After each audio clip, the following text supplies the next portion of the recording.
Hi guys, how to recover my eyes only deleted pictures on Snapchat. This one hurts, but if they're deleted from my eyes only, they're gone permanently. But try this Hail Mary method, okay? Go to your Snapchat settings, so hit your avatar icon at the top left, hit the settings gear, okay? And then what you're gonna do, find my data, right here, if I see data, okay? Hit my data, right? Log in with your account and request all data, okay? Export your memories and everything basically.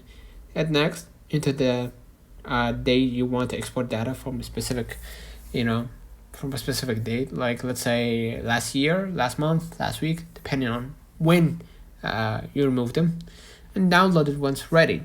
Sometimes very old snaps show up, but don't expect miracles. Don't forget to like and subscribe. See you in the next one.